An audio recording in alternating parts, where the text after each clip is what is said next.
Dan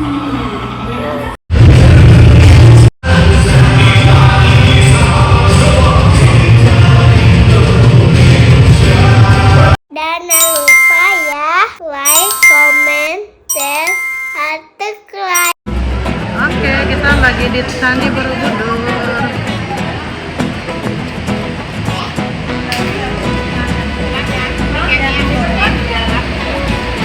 Ya ada bawaan yang masyarakat.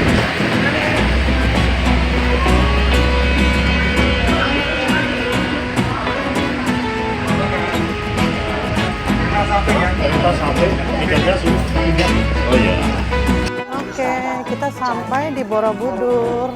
Ya mau foto, depan sini ada ikonnya Borobudur. Nah, habis itu kita jalan ke dalam. Karena kita bawa stroller, jadi rute jalannya ambil yang jalur kuning ini. Jadi lebih nyaman, karena kalau lewat sebelah kanan itu jalanannya agak bolong-bolong.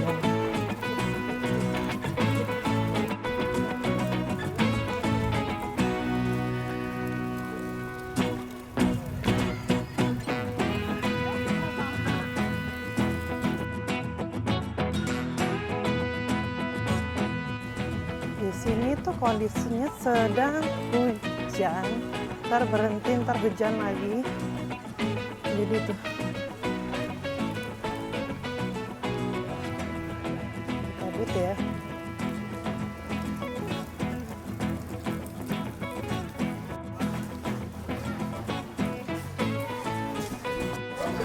Buat kalian yang mau sewa di sini, bersepeda, ayo bawa kar. Tujuan kita itu mau ke museum.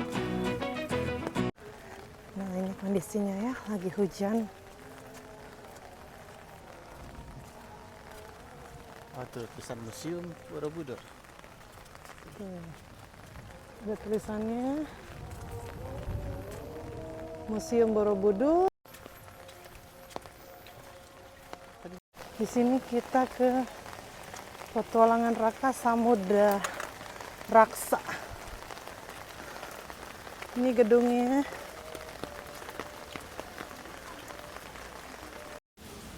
Jadi kita di sini bayar 25.000 di Museum Samudra Raksa. Terus kalau nggak punya kaos kaki, kita mesti bayar lagi tambahan 5.000. Terus nanti untuk sepatunya kita taruh di loket sini. Oke, ini kita mau masuk.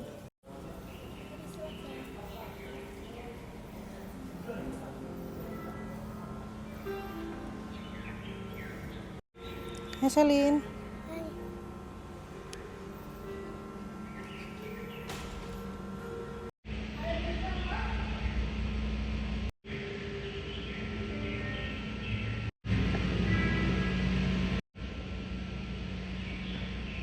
Ada dua peraturan ya. Yang pertama tidak boleh menaiki kapal, yang kedua tidak boleh melewati pembatas besi itu. Nah, maksimal di dalam waktunya itu 20 menit, 10 menit untuk main sama foto, 10 menit nanti untuk menonton sinema. Nah, sebelum kita putar sinemanya, saya akan menjelaskan dulu tentang sejarah dari kapal ini. Nah, jadi ini namanya kapal Samudra Raksa. Kapal ini diambil dari relief yang ada di Candi Borobudur, tepatnya di lorong ketiga bagian utara. Kapal ini dibuat oleh Bapak Asad Abdullah dari Madura dan dinahkodai oleh Bapak I Gusti Putumurah Sedana dari Bali. Kapal Samudra Raksa ini pernah berlayar dari Jakarta sampai ke Ghana, Afrika selama 7 bulan tanpa menggunakan mesin pada tahun 2003. Nah, jadi 7 bulan itu hanya satu kali berlayar, hanya untuk menapak tilas jalur perdagangan kayu manis pada masa lalu. ABK-nya ada 16 orang. Kayunya itu ada macam-macam kayu. Ada kayu ulin, kayu jati, kayu jajambu, nyamplong, bintager, sama bambu betung. Jadi sampai di Afrika, kapalnya ini dibongkar dan dimasukkan ke peti kemas. Itu ada 4 peti kemas. Dikirim lagi ke Indonesia. Sampai di sini dirakit kembali menggunakan getah pohon damar. dan di museum di sini karena ada hubungannya dengan Candi Borobudur. Reliefnya ada di Candi Borobudur. Nah, di sini kita bisa berinteraksi dengan lantainya. Nanti ikannya kalau diinjek bisa lari-lari bisa bergerak. Hai. Selin and Family sampai di sini juga. Ini sekarang Selin lagi bermain dengan ikan. Di sini LED-nya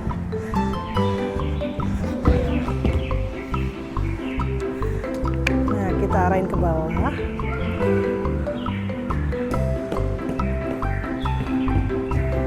Nah, di bawah Mami ini ada ikan. Tuh, jadi kalau kita injek gini, dia lari.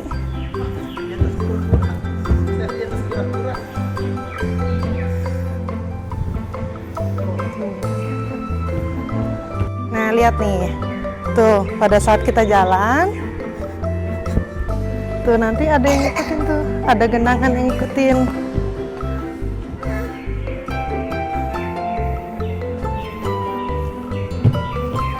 Tuh, lihat kan? Di sini layarnya pun panjang sekali. Dari sebelah sana,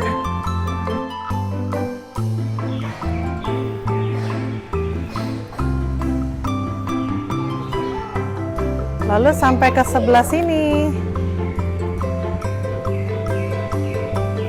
Dari saat Mami berdiri sampai ke sebelah sana. Tuh.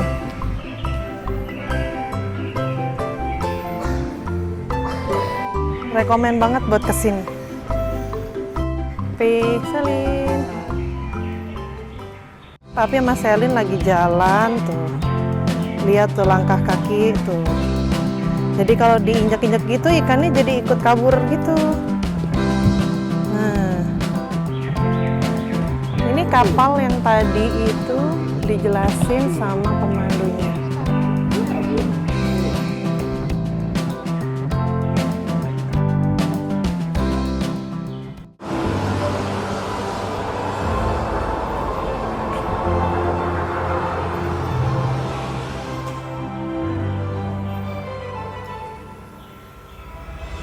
Jutaan batu ribuan relief, ratusan arca dibangun dengan semangat dan kesabaran yang luar biasa berpuluh tahun tanpa henti. Wah, lama sekali bikinnya. Apa sih udah sama itu? Hadirkah Borobudur dibangun untuk pembelajaran bagi anak cucu. Borobudur mengungkapkan rahasia dan pengetahuan jagat raya untuk kemanusiaan. Wow, lihat! Bunga teratai itu, Raka, adalah tanaman yang tumbuh dan mekar di atas air. Simbol keseimbangan alam semesta, keseimbangan daratan, dan samudra. Ah, apa maksudnya? Ini, pakailah. Kau akan belajar dan paham. Di sini kita bisa berinteraksi. Jadi kalau kita melambaikan tangan, kita keluar balik. Kamu sedang pada suatu pelabuhan di Pulau Jawa. Di sebelah sini. Halo Pasha Bandar. Semua orang sibuk nih. Sayang di situ. Tuh. Papa, bawa apa itu? Ini kayu dari India.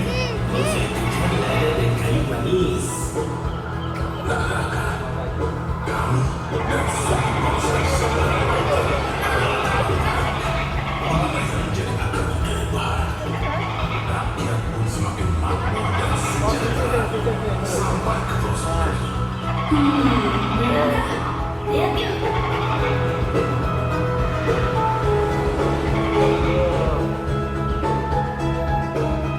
Pak, maaf melewat. Semuanya kerja keras. Tapi kelihatan senang ya. Nah, inilah Mataram. Maharaja Rakyat Panangkaran bisa menjaga kemakmuran dan melindungi kami dari orang-orang jahat. Oh, pantesan. Mari, Pak. Kita bisa bergeser.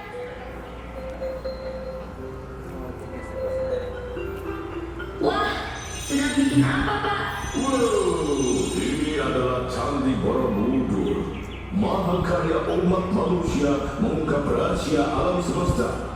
Kita mengamati bintang-bintang untuk memahami navigasi, mengolah pepohonan dan kayu untuk konstruksi kapal.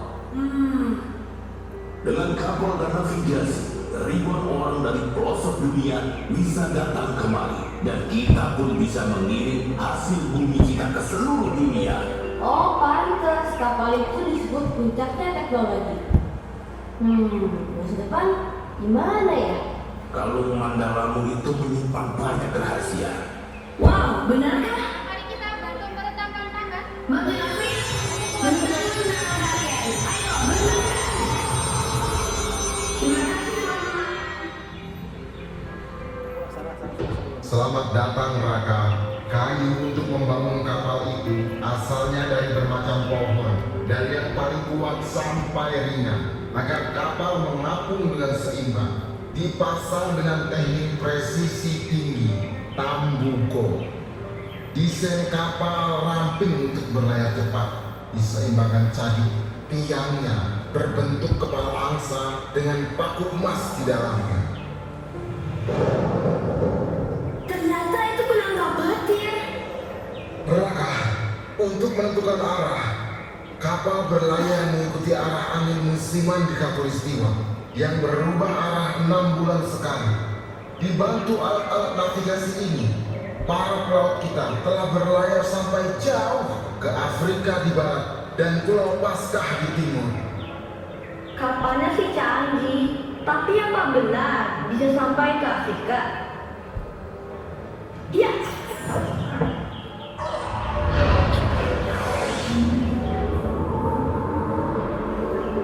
Ya Raka, kami dari Maroto sering berhubungan dengan orang-orang Nusantara. Nenek moyang itu hebat-hebat.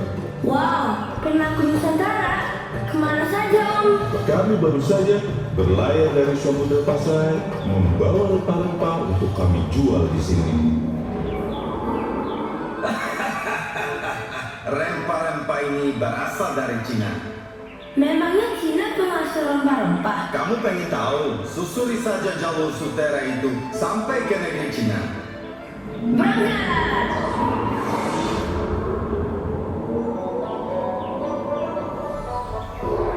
Hai anak muda, Hei Laksamana Sengho, aku penasaran dengan jalur sutra seperti kata Marco Polo.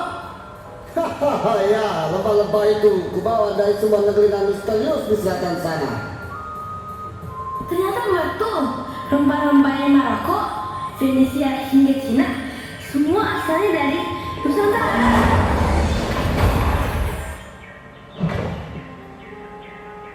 Ya, benar Raka. Rempah-rempah Nusantara dicari di seluruh dunia.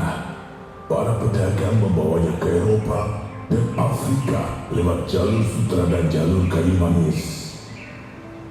Nusantara ada di tengah jalur India dan Cina.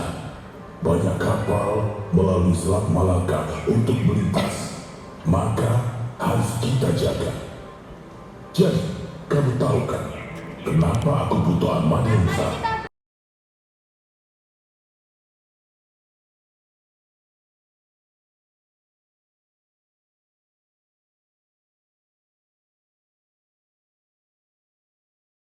Bergeser lagi ke sebelah. Sementara rebutan tanah kekuasaan terus terjadi di jalur perdagangan dunia, hingga rempah-rempah makin langka dan mahal. Bangsa Eropa pun menempuh jalur lain, jalur Atlantik. Mereka berebut rempah di Nusantara dengan armada kapal perang. Kekuatan maritim Nusantara hancur, dan rakyat Nusantara pun masuk ke pedalaman, mengunggungi laut, hingga akhirnya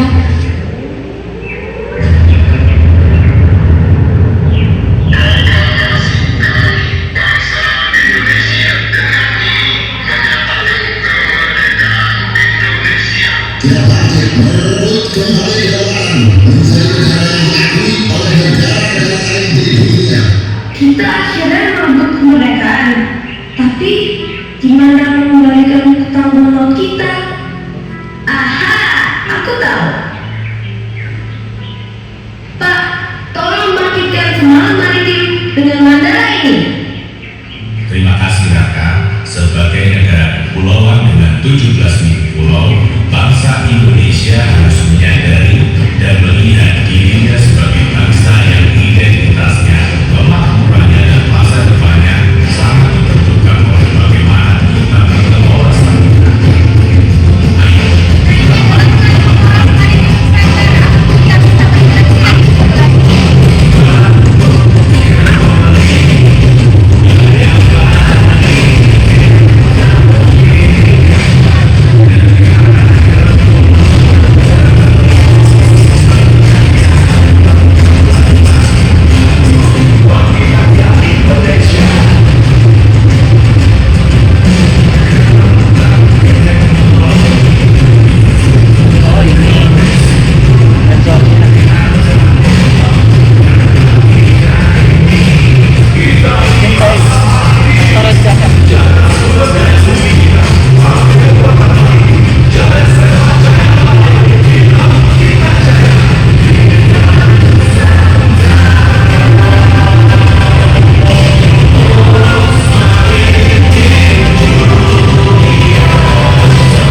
Terima kasih semuanya.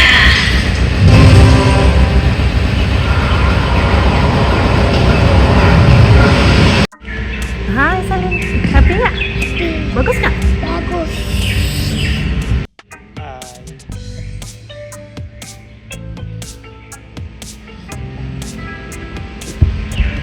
Salim. Hai Mami. Thanks for watching. Bye bye.